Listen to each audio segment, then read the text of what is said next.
The Dark Enlightenment by Nick Land. Part 1. Neo-reactionaries head for the exit. Enlightenment is not only a state, but an event and a process. As the designation for an historical episode, concentrated in Northern Europe during the 18th century, it is a leading candidate for the true name of modernity, capturing its origin and essence. Renaissance and Industrial Revolution are others. Between Enlightenment and Progressive Enlightenment, there is only an elusive difference because illumination takes time and feeds on itself, because Enlightenment is self-confirming, its revelations self-evident, and because a retrograde or reactionary Dark Enlightenment amounts almost to intrinsic contradiction. To become enlightened in this historical sense is to recognize and then to pursue a guiding light. There were ages of darkness, and then enlightenment came. Clearly, advance has demonstrated itself, offering not only improvement, but also a model. Furthermore, unlike a Renaissance, there is no need for an enlightenment to recall what was lost, or to emphasize the attractions of return. The elementary acknowledgement of enlightenment is already Whig history in miniature. Once certain enlightened truths have been found self-evident, there can be no turning back, and conservatism is preemptively condemned, predestined to paradox. F.A. Hayek, who refused to describe himself as a conservative, famously settled instead upon the term Old Whig, which, like classical liberal, or the still more melancholy remnant, accepts that progress isn't what it used to be. What could an Old Whig be, if not a reactionary progressive? And what on earth is that? Of course, plenty of people already think they know what reactionary modernism looks like, and amidst the current collapse back into the 1930s, their concerns are only likely to grow. Basically, it's what the F word is for, at least in its progressive usage.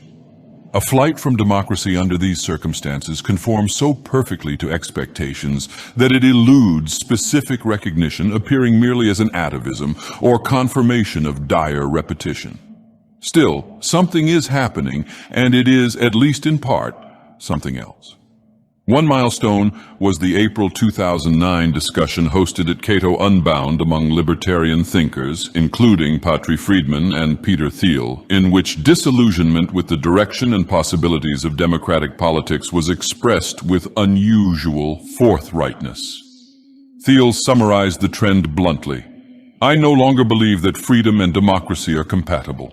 In August 2011, Michael Lind posted a Democratic riposte at Salon, digging up some impressively malodorous dirt and concluding, "The dread of democracy by libertarians and classical liberals is justified. Libertarianism really is incompatible with democracy. Most libertarians have made it clear which of the two they prefer. The only question that remains to be settled is why anyone should pay attention to libertarians." Lind and the neo-reactionaries seem to be in broad agreement that democracy is not only or even a system, but rather a vector with an unmistakable direction. Democracy and progressive democracy are synonymous and indistinguishable from the expansion of the state.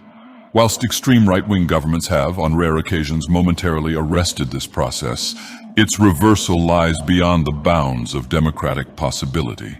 Since winning elections is overwhelmingly a matter of vote buying, and society's informational organs, education and media, are no more resistant to bribery than the electorate, a thrifty politician is simply an incompetent politician, and the democratic variant of Darwinism quickly eliminates such misfits from the gene pool. This is a reality that the left applauds, the establishment right grumpily accepts, and the libertarian right has ineffectively railed against. Increasingly, however, libertarians have ceased to care whether anyone is paying them attention. They have been looking for something else entirely, an exit. It is a structural inevitability that the libertarian voice is drowned out in democracy, and according to Lind, it should be. Ever more libertarians are likely to agree. Voice is democracy itself. In its historically dominant Rousseauistic strain, it models the state as a representation of popular will, and making oneself heard means more politics. If voting as the mass self-expression of politically empowered peoples is a nightmare engulfing the world, adding to the hubbub doesn't help. Even more than equality versus liberty, voice versus exit is the rising alternative, and libertarians are opting for voiceless flight. Patry Friedman remarks, "We think that free exit is so important that we've called it the only universal human right." For the hardcore neo-reactionaries, democracy is not merely doomed, it is doom itself. Fleeing it approaches an ultimate imperative. The subterranean current that propels such anti-politics is recognizably Hobbesian, a coherent Dark Enlightenment, devoid from its beginning of any Rousseauistic enthusiasm for popular expression. Predisposed, in any case, to perceive the politically awakened masses as a howling, irrational mob, it conceives the dynamics of democratization as fundamentally degenerative, systematically consolidating and exacerbating private vices, resentments, and deficiencies until they reach the level of collective criminality and comprehensive social corruption. The democratic politician and the electorate are bound together by a circuit of reciprocal incitement, in which each side drives the other to ever more shameless extremities of hooting, prancing cannibalism, until the only alternative to shouting is being eaten. Where the progressive Enlightenment sees political ideals, the Dark Enlightenment sees appetites. It accepts that governments are made out of people, and that they will eat well. Setting its expectations as low as reasonably possible, it seeks only to spare civilization from frenzied, ruinous, gluttonous debauch. From Thomas Hobbes to Hans Hermann Hoppe and beyond, it asks, how can the sovereign power be prevented, or at least dissuaded, from devouring society? It consistently finds democratic solutions to this problem risible at best. Hoppe advocates an anarcho-capitalist private law society, but between monarchy and democracy he does not hesitate, and his argument is strictly Hobbesian.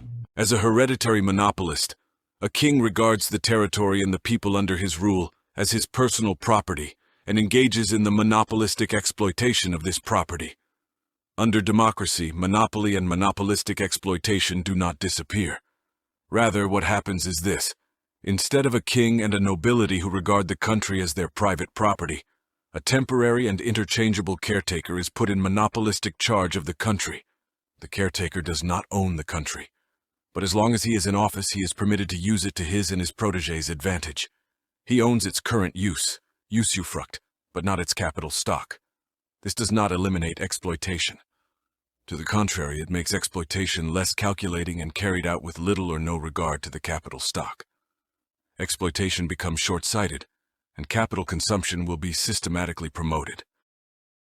Political agents invested with transient authority by multi-party democratic systems have an overwhelming and demonstrably irresistible incentive to plunder society with the greatest possible rapidity and comprehensiveness. Anything they neglect to steal or leave on the table is likely to be inherited by political successors who are not only unconnected but actually opposed, and who can therefore be expected to utilize all available resources to the detriment of their foes. Whatever is left behind becomes a weapon in your enemy's hand. Best then to destroy what cannot be stolen. From the perspective of a democratic politician, any type of social good that is neither directly appropriable nor attributable to their own partisan policy is sheer waste and counts for nothing, whilst even the most grievous social misfortune, so long as it can be assigned to a prior administration or postponed until a subsequent one, figures in rational calculations as an obvious blessing. The long-range techno-economic improvements and associated accumulation of cultural capital that constituted social progress in its old Whig sense are in nobody's political interest. Once democracy flourishes, they face the immediate threat of extinction. Civilization, as a process, is indistinguishable from diminishing time preference or declining concern for the present in comparison to the future. Democracy, which both in theory and evident historical fact accentuates time preference to the point of convulsive feeding frenzy, is thus as close to a precise negation of civilization as anything could be, short of instantaneous social collapse into murderous barbarism or zombie apocalypse, which it eventually leads to. As the democratic virus burns through society, painstakingly accumulated habits and attitudes of forward-thinking, prudential human and industrial investment are replaced by a sterile, orgiastic consumerism, financial incontinence, and a reality television political circus. Tomorrow might belong to the other team, so it's best to eat it all now. Winston Churchill, who remarked in neo-reactionary style that the best argument against democracy is a 5-minute conversation with the average voter, is better known for suggesting that democracy is the worst form of government except all the others that have been tried. Whilst never exactly conceding that, okay, democracy sucks, in fact it really sucks, but what's the alternative? The implication is obvious.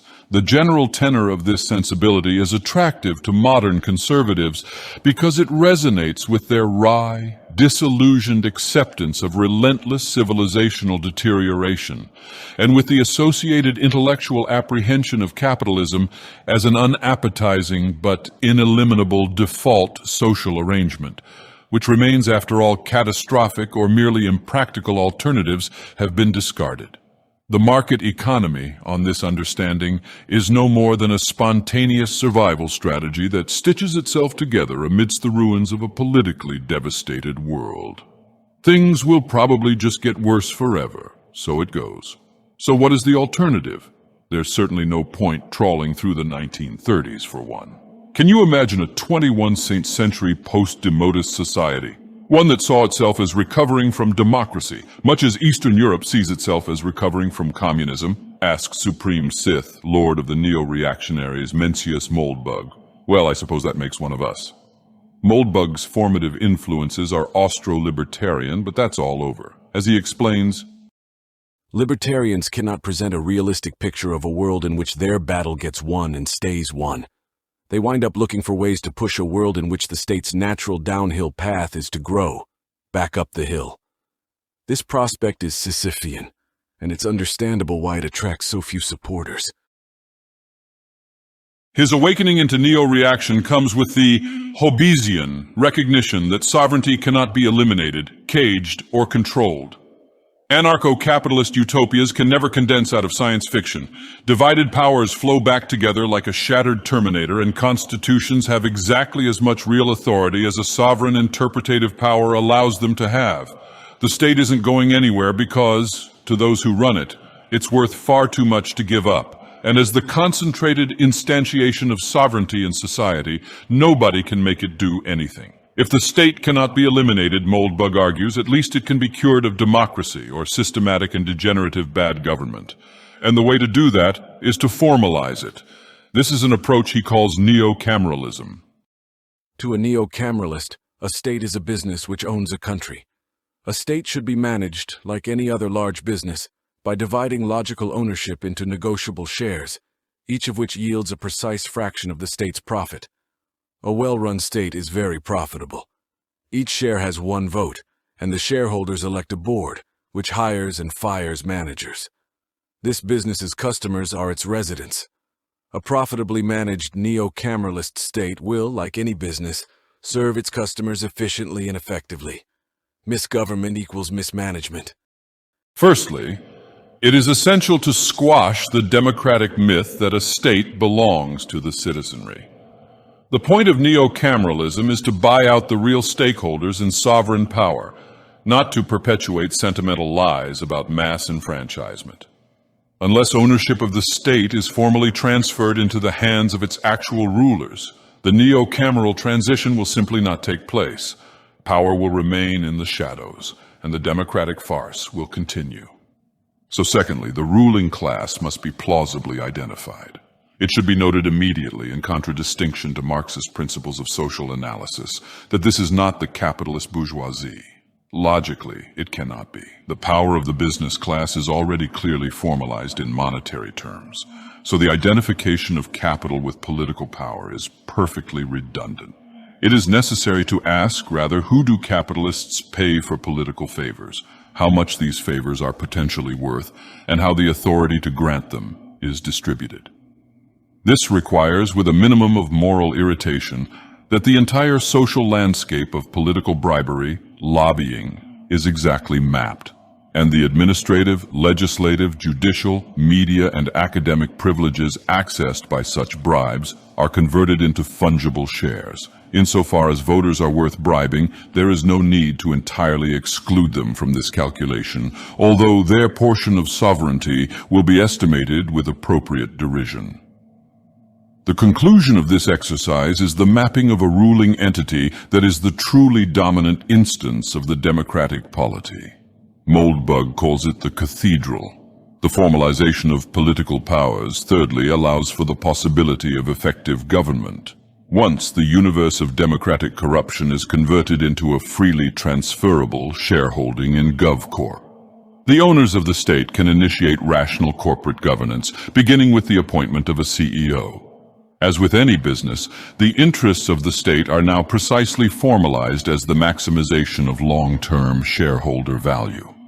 There is no longer any need for residents, clients, to take any interest in politics whatsoever. In fact, to do so would be to exhibit semi-criminal proclivities. If GovCorp doesn't deliver acceptable value for its taxes, sovereign rent, they can notify its customer service function and, if necessary, take their custom elsewhere. GovCorp would concentrate upon running an efficient, attractive, vital, clean, and secure country of a kind that is able to draw customers. No voice, free exit. Although the full neo-cameralist approach has never been tried, its closest historical equivalents to this approach are the 18th century tradition of enlightened absolutism, as represented by Frederick the Great, and the 21st century non-democratic tradition as seen in lost fragments of the British Empire such as Hong Kong, Singapore, and Dubai. These states appear to provide a very high quality of service to their citizens, with no meaningful democracy at all. They have minimal crime and high levels of personal and economic freedom. They tend to be quite prosperous. They are weak only in political freedom, and political freedom is unimportant by definition when government is stable and effective. In European classical antiquity, democracy was recognized as a familiar phase of cyclical political development, fundamentally decadent in nature and preliminary to a slide into tyranny.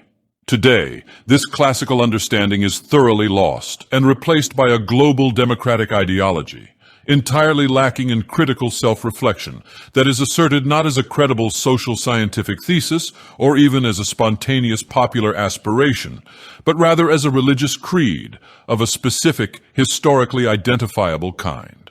A received tradition I call universalism, which is a non-theistic Christian sect.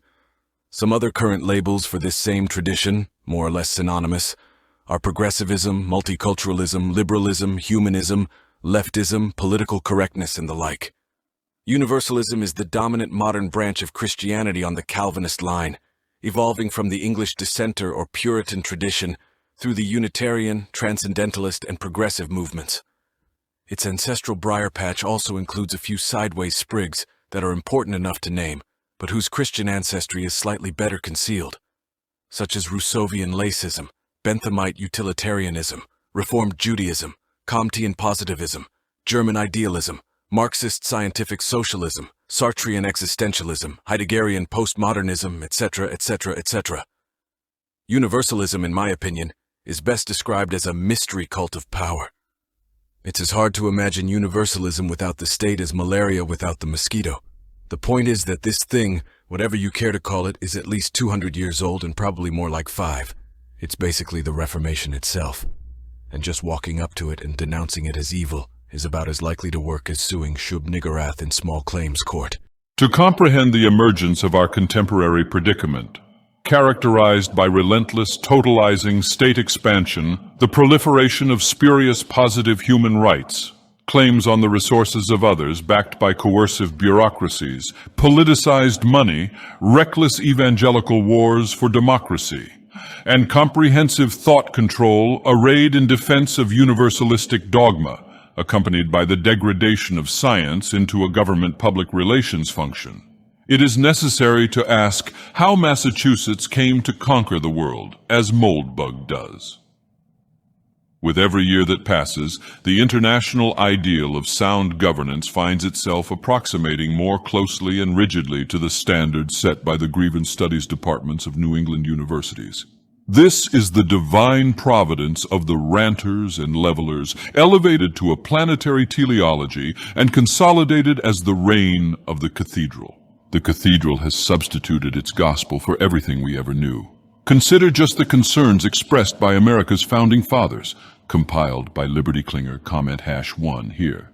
A democracy is nothing more than mob rule, where 51% of the people may take away the rights of the other 49%. Thomas Jefferson. Democracy is two wolves and a lamb voting on what to have for lunch. Liberty is a well-armed lamb contesting the vote. Benjamin Franklin. Democracy never lasts long. It soon wastes, exhausts, and murders itself. There never was a democracy yet that did not commit suicide. John Adams. Democracies have ever been spectacles of turbulence and contention, have ever been found incompatible with personal security or the rights of property, and have in general been as short in their lives as they have been violent in their death. James Madison. We are a republican government. Real liberty is never found in despotism or in the extremes of democracy. It has been observed that a pure democracy, if it were practicable, would be the most perfect government. Experience has proved that no position is more false than this. The ancient democracies in which the people themselves deliberated never possessed one good feature of government. Their very character was tyranny. Alexander Hamilton.